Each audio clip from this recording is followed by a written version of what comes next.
A mensagem que Deus me deu, preste atenção, é muito resumida, mas se você prestar atenção, você vai entender, porque eu vou tentar falar muito claro, muito claro. Eu posso dar um tema para essa mensagem que é do jardim ao paraíso eterno, tá? Eu não vou nem ler, nem pedir para os irmãos abrir a Bíblia, mas o primeiro versículo da Bíblia, que está lá em Gênesis, capítulo 1, e o versículo 1, diz assim: Deus criou no princípio os céus e a terra. Amém? Amém. Pronto. Isso é tudo. Isso é tudo. Deus criou tudo. Até para os loucos da ciência que acredita que nós não acreditamos assim, que diz que não foi Deus que criou, foi o Big Bang que criou tudo. Aí eu pergunto aos cientistas: Deus apertou o botão do start? O start é o início, é o começo de tudo, mas teve alguém para apertar o botão do start e criar todo esse lindo universo onde nós habitamos. E nós estamos em uma galáxia. Os cientistas que estudam astronomia dizem que existem milhões. Nós estamos dentro de uma galáxia onde está todos os céus, as estrelas, o Sol, a Lua. Existem milhões. Só para nós ter um pouquinho de ideia do tamanho desse Deus. Então, criando ele tudo, inclusive os anjos e Lúcifer, que já tinha sido criado por ele. Lúcifer desceu depois que ele criou nós, a sua primazia de sua criação, Adão e Eva. Lúcifer, que não dá tempo de relatar essa história, mas ele invejou o seu Criador e desceu e fez nós pecarmos. Adão e Eva, queda dominou. Deus, meus amados, o Todo-Poderoso, descia em toda a viração do sol para conversar com o casal face a face, assim como eu contemplo a face de vocês. Isso não é maravilhoso? Agora, depois que o homem caiu, quem pode ver a face de Deus morre fulminado, porque tamanha é a sua justiça e santidade. Mas Deus nos ama como a humanidade de hoje estão amando os bichinhos de pelúcia, né? Os gatinhos, os cachorros, ama demais o ser humano.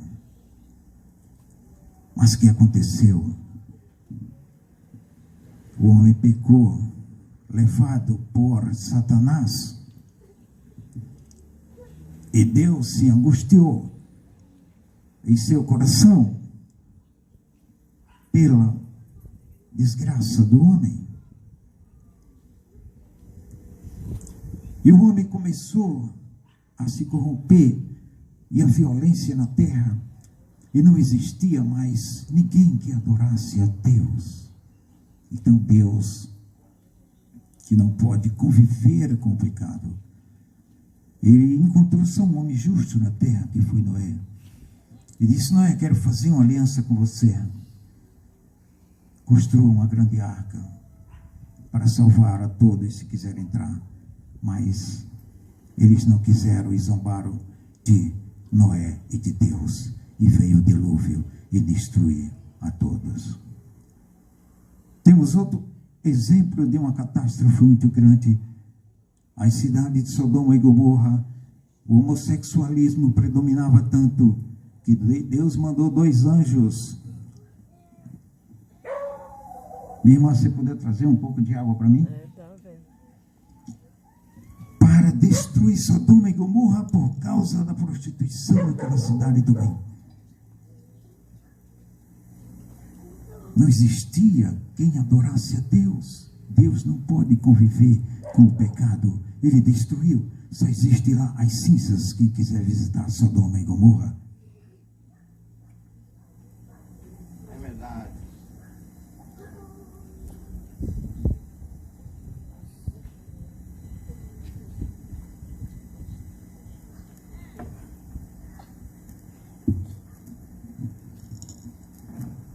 Continuando, amados. Então,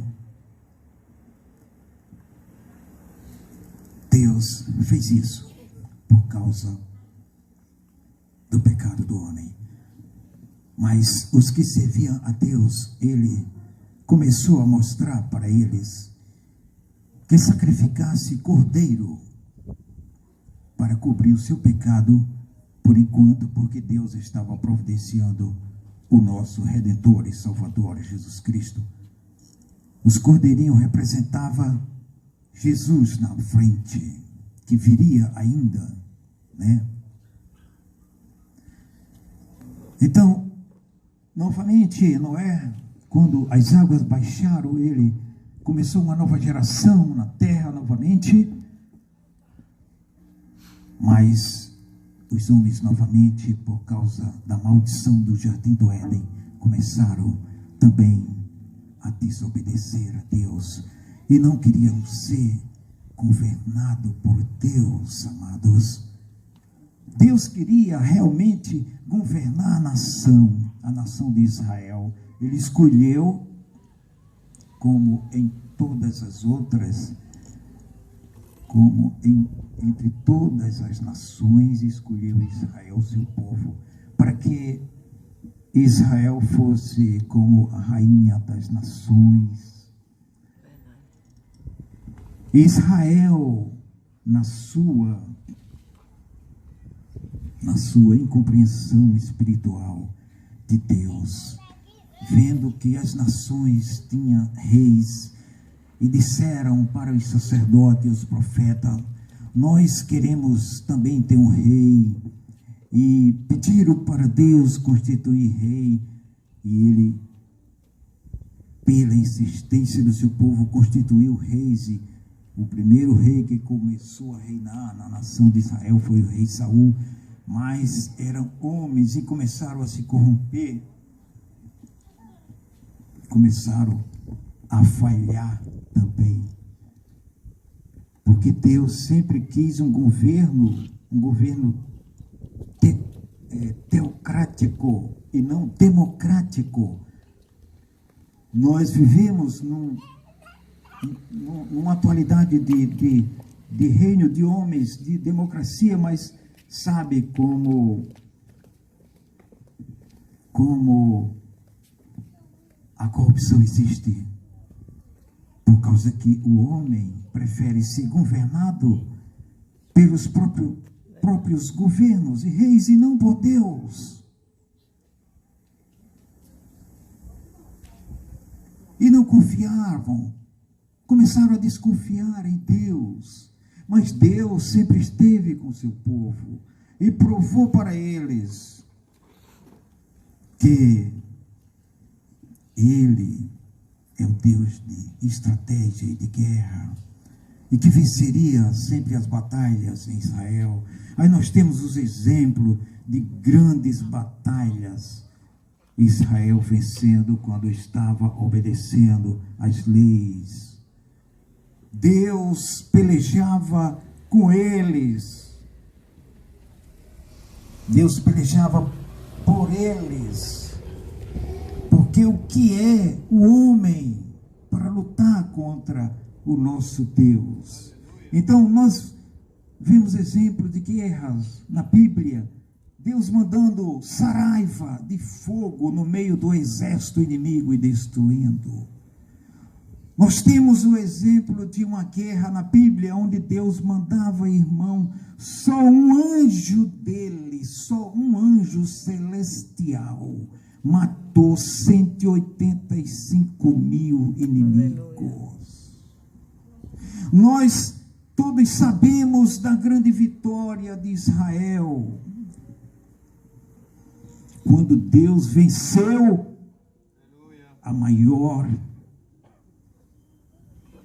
uma das maiores potências na época, que era os egípcios. Deus usou o Mar Vermelho e destruiu todos os seus inimigos. Amados, Deus é extraordinário e continua lutando pela salvação do seu povo. Do seu povo, da sua igreja. Ele continua lutando por nós. Então,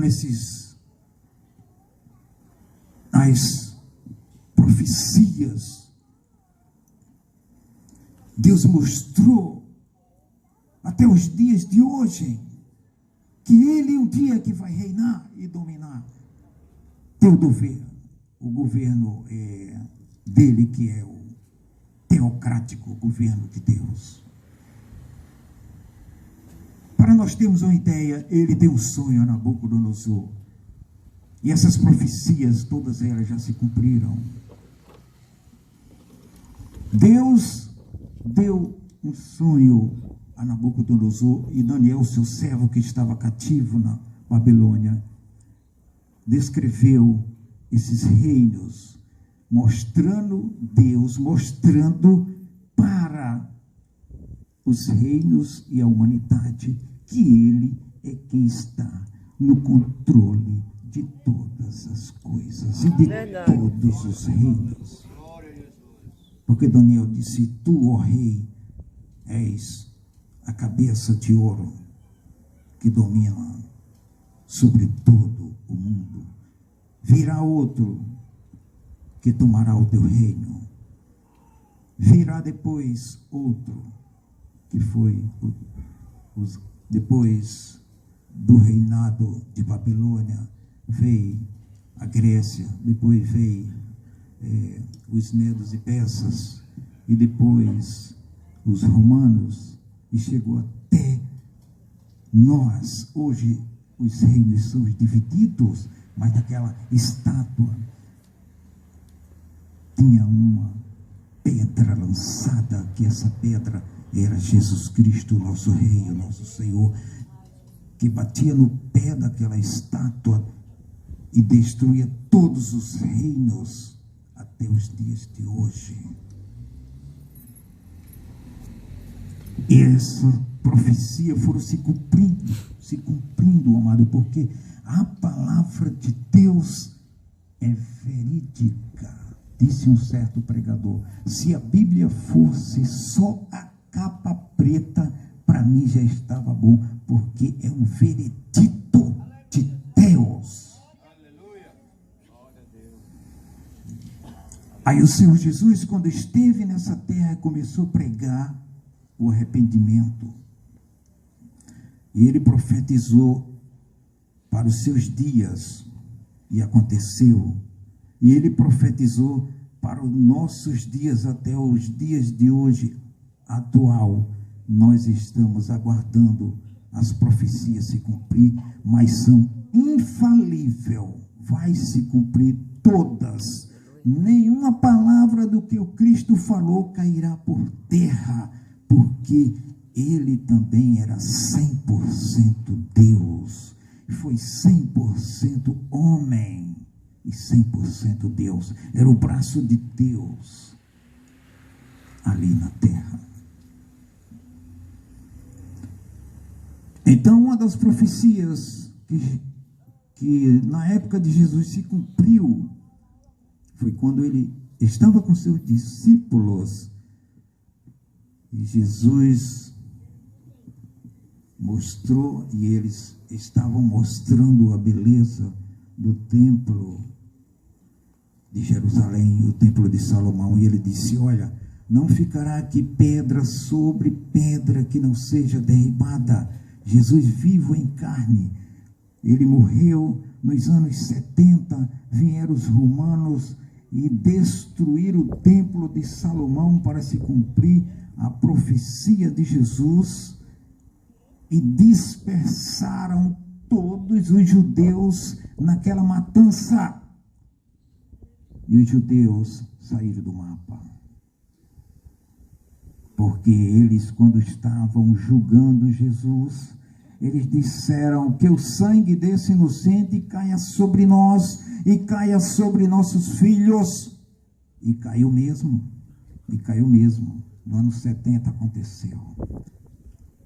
Israel foi destruída e sobrou um remanescente muito pequeno. Ficaram dispersos entre as nações. Israel saiu do mapa porque não quis obedecer a Deus, ser governado diretamente por ele. Então, a segunda profecia que eu já estou concluindo, que Jesus falou que está bem próximo de se cumprir o arrebatamento nosso, irmão. Aleluia. O arrebatamento da sua igreja. Qualquer momento podemos ser arrebatados e não experimentar a tumba fria. Mas o que Jesus pregou há 2000 anos atrás, ou desde lá do Jardim do Éden, é que o homem esteja pronto, porque ele só dura 70, 100 anos na nossa geração, no máximo. Então, se ele morrer, é a vinda do Senhor para ele. Se estiver com Jesus, vai se apresentar diante dele. Se não estiver do outro lado da vida eterna. Agora, o que Jesus e eu, o Espírito Santo, chama a atenção de cada um de vocês e dos ouvintes que está aqui,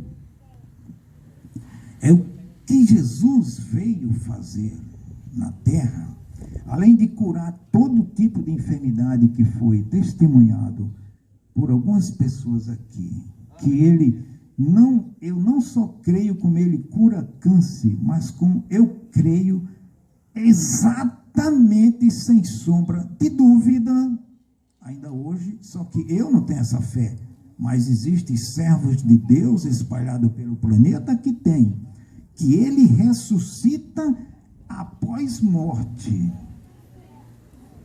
Ele ressuscita até o morto, comprovado pelo médico que está morto, ele ainda ressuscita ainda hoje. Aleluia. Nós cremos e não existe sombra de dúvida no nosso coração. Agora, o que Jesus, amados, igreja e ouvintes, o que Jesus veio fazer principal neste mundo e de dar a sua vida real, não é lenda, foi verdade e verídico o que Jesus fez, foi salvar a minha alma, a sua alma, porque ela é eterna. Ninguém pode matar a alma. Há um ditadozinho que quando acontece um acidente ou um acidente terrível, diz, não escapou nem a alma. Mentira, a alma não morre.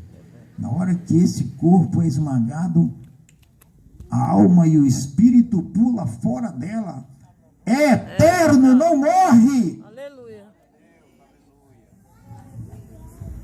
E nós, amados, esquecemos demais de valorizar isso. A nossa alma, nós nos preocupamos muito com essa carcaça que um dia os bichos vão comer. Pelo amor de Deus, vamos valorizar o que Jesus veio salvar. Foi a minha alma, foi a sua alma, porque ele ressuscitou a Lázaro com 4 dias de morto. Milagre extraordinário no tempo de Jesus. Mas depois Lázaro morreu. Todos nós que recebemos uma cura milagrosa de Deus, de câncer, que a medicina não cura, ele cura, mas vai chegar a nossa hora de morrer fisicamente. Não é? Então, preste atenção, amados.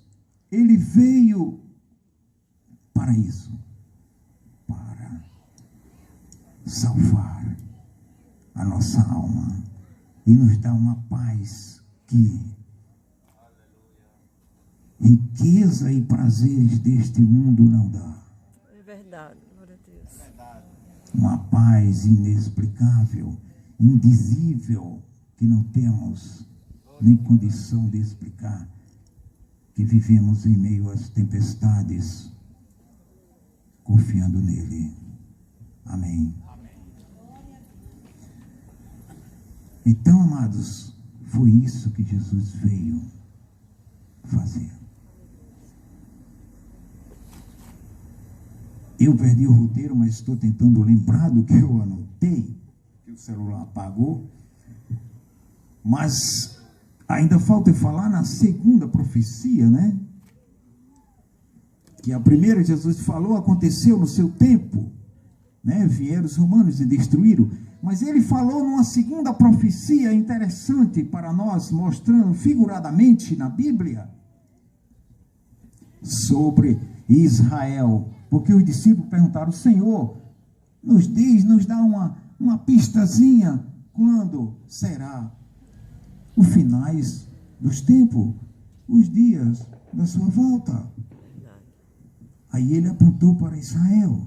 Ele disse: olhai para a figueira, olhai para Israel. Israel é como o relógio de Deus. Quando ela brotar, sabei que está prestes o verão. E nós que estudamos um pouquinho a Bíblia, porque nós sabemos que a Bíblia é muito complicada, principalmente para o não filho de Deus e que não lê a Bíblia pela fé. Porque a Bíblia, apesar de ser a palavra de Deus, amados, ela é o livro de más heresias que os homens criam. Apesar de ser o livro dos livros, lido em todo o tempo, que nunca conseguiram destruir. Mas o homem carnal desturpa a palavra de Deus com um versículo sem interpretação, porque um versículo, para você interpretar, você tem que ler o capítulo. Se você não interpreta o capítulo, você tem que ter o livro, ler o livro. Se você não interpreta o livro, você tem que ler toda a Bíblia. Mas a palavra de Deus é a verdade. Verdade, glória a Deus. Aleluia. E jamais deixará de ser. Então vocês vão entender o que eu vou falar para os dias atuais. Ele disse: Israel, quando voltar, quando brotar novamente, porque foi destruída. Israel voltou, para quem estuda a história, em 1948. Ele disse: não passará uma geração, ou se passar é muito pouco, mas já passou essa geração que ele falou, do futuro. E quantos anos é uma geração que a Bíblia fala? De quantos anos Deus determinou para o homem? 70 anos, amados. O que passa disso é de fadiga e canseira, diz a Bíblia.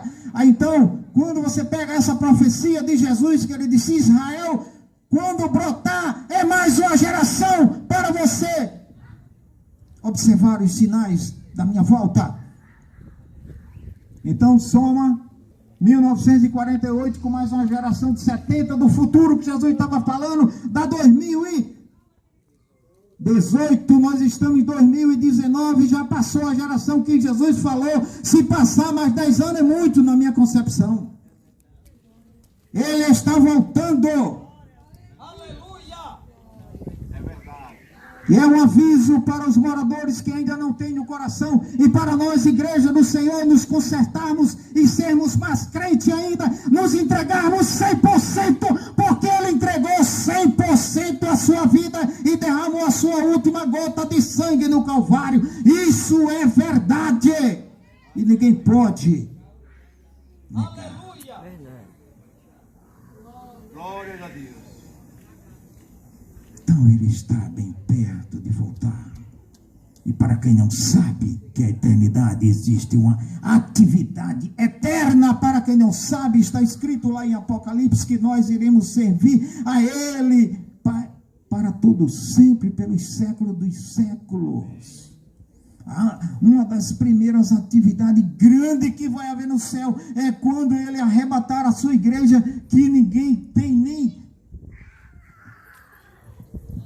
visão do fim da mesa da refeição nos céus para a grande festa das bodas do Cordeiro. Então, culinária, costureira, tecnologia, tudo isso existe no céu. A tecnologia que está aqui já veio lá de cima. Nós, igreja do Senhor, iremos julgar de uma em uma alma no juízo final. Você sabe quantos milhões de anos dá isso? Julgar de uma em uma pessoa, dizendo: você fez isso e isso, está registrado nos nossos livros. Isso é uma eternidade, é atividade para sempre nos céus. Sem contar da esperança que temos cada um de nós, dos nossos entes queridos que vai na frente, e de nós nos encontrarmos lá. Amém? Medite bem nessa palavra, e se você quiser tomar a decisão, meu amigo, hoje mesmo você volta para Jesus. Se não, deixe essa semente germinar em seu coração, e no tempo certo Jesus quer lhe salvar. Amém? Eu deixo a oportunidade e o apelo para os nossos irmãos.